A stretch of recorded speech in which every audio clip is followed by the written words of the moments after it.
Así es, seguimos con más y a esta hora tenemos a Giovanna de Michel. Ella es internacionalista y queríamos con ella pues apreciar todo lo que tiene que ver con esta gira internacional que obviamente está incompleta, ¿no? Porque faltan personajes en esa gira para seguir denunciando lo que hace y comete como atropello, como persecución la dictadura de Nicolás Maduro. Bienvenida, profesora, muy buenas noches, gracias por estar con nosotros. Buenas noches, Giovanna, gusta saludarle, ¿cómo está usted? Gracias, buenas noches, Carla, buenas noches, Carlos. Bueno, digamos que siempre se le ha puesto el acento a la presión internacional o a la necesidad de esa presión internacional para seguir empujando el cambio dentro del país, aunque con la insistencia también de que si en lo interno pues no se hace la misma lucha o no se da la misma puja, pues todo esto pues sería, si se quiere, en vano. Pero hay un cambio en el mundo en cuanto a la perspectiva que se tiene o a la forma en la que se aprecia lo que está ocurriendo en Venezuela. Ya no hay prácticamente, por lo menos, gobierno responsable que no declare lo que está ocurriendo en nuestro país como una dictadura, y cada vez más es el compromiso de estas instancias foráneas de intentar aliarse con el sector disidente como para asistirlos, ayudarlos, seguir buscando caminos de presión para que esto tenga una resolución, ¿no? Mira, sí, efectivamente lo que estamos viendo es que a nivel internacional el gobierno del presidente Nicolás Maduro ha ido perdiendo cada vez más legitimidad y asimismo sus poderes públicos, ¿no? De hecho, lo que estamos viendo con esta gira de la directiva de la Asamblea Nacional por diversos países de Europa es el reconocimiento de la legitimidad exclusiva de la Asamblea Nacional como representante del poder legislativo venezolano.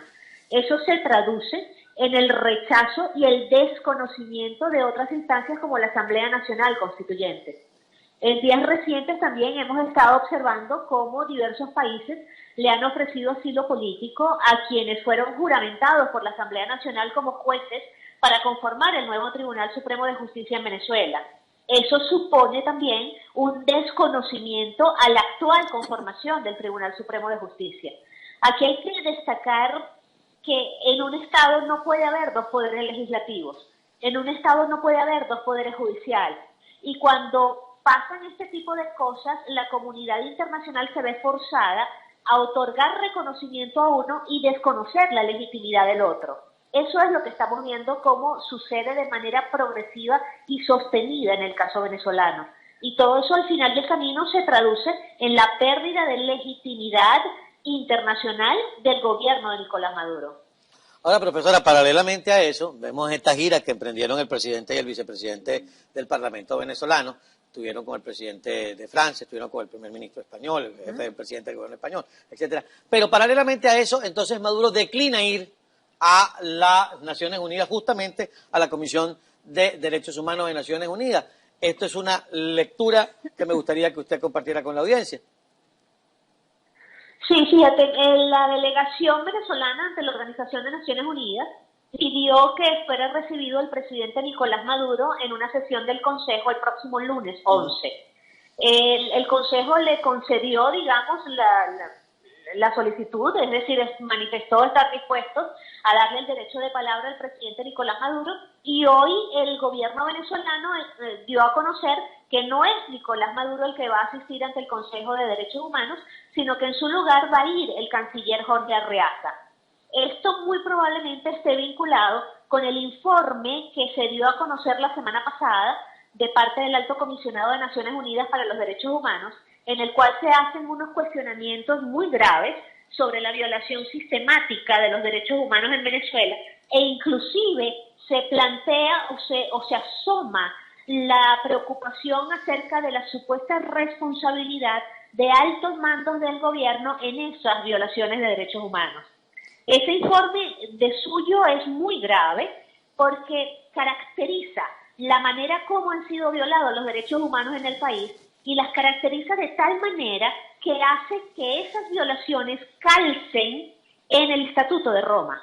Es decir, que plantea la posibilidad de que personas de manera, digamos, individual puedan ser llevadas ante el Tribunal Penal Internacional por violaciones de derechos humanos que son tipificadas como, por ejemplo, crímenes de lesa humanidad.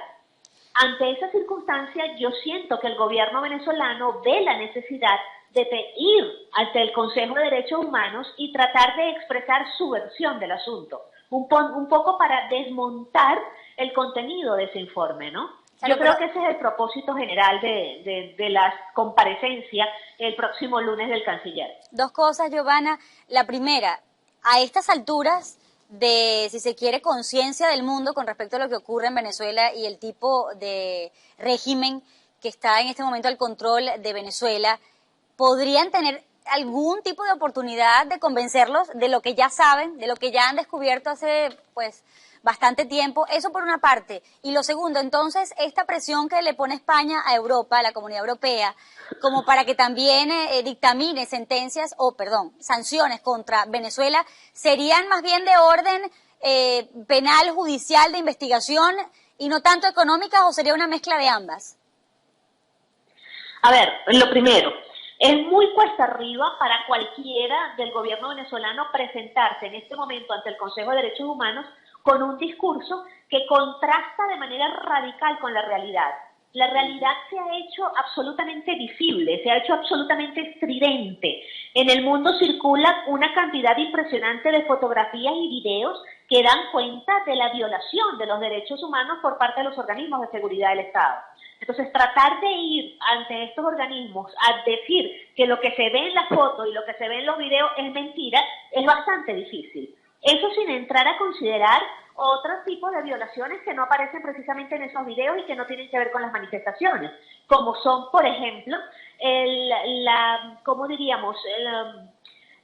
la discriminación de los venezolanos para recibir beneficios como las bolsas CLAP, por ejemplo, que son estas bolsas con algunos suministros básicos necesarios para la vida cotidiana de las personas.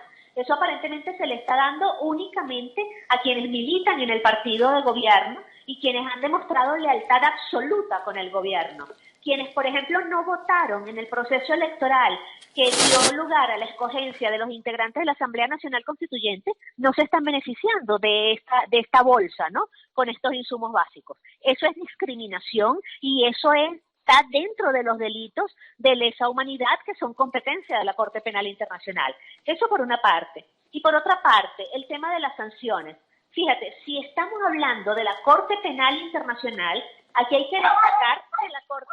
Perdón, el perro se alborotó porque empezaron a sonar cacerolas. No sé por qué razón están sonando cacerolas. Seguro en este empezó momento. una cadena, no sé qué una estará cosa. pasando. No sé, no tengo idea qué estará pasando. Pero te decía, la Corte Penal Internacional solamente enjuicia a personas, a individuos, no enjuicia a estados, no enjuicia a gobiernos. ¿Aló? ¿Estamos escuchando? Creo que se cayó. No, aquí estamos. No enjuicia a estados, no enjuicia a gobiernos, solamente a personas, ¿ok? Entonces, de allí la importancia de que el informe de Naciones Unidas habla de responsabilidades de altos mandos del gobierno. Hablar entonces, en todo caso, de sanciones por este tipo de delitos al Estado venezolano no es lo que procede, ¿no? Sí.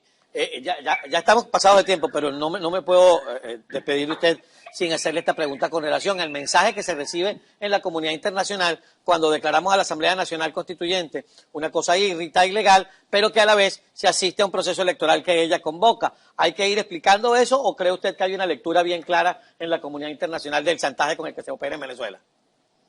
No, sí creo que hay que explicarlo. Es más, creo que la Mesa de la Unidad Democrática cometió un error muy grande al no dar las explicaciones de rigor, porque inclusive algunos expresidentes que apoyaron en todo momento la lucha de la oposición democrática venezolana y que ofrecieron su voz, ofrecieron su rostro para, apoyar esas gestiones de la oposición, han salido precisamente a criticar esa disposición a participar en un proceso electoral y han sido cuestionados por quienes en un momento determinado recibieron a manos llenas el apoyo que esta gente le daba, ¿no?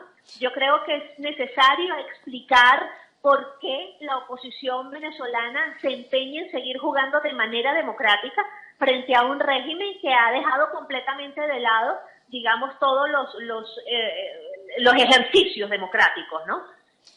Pudiera ser muy válido, pero requiere una explicación.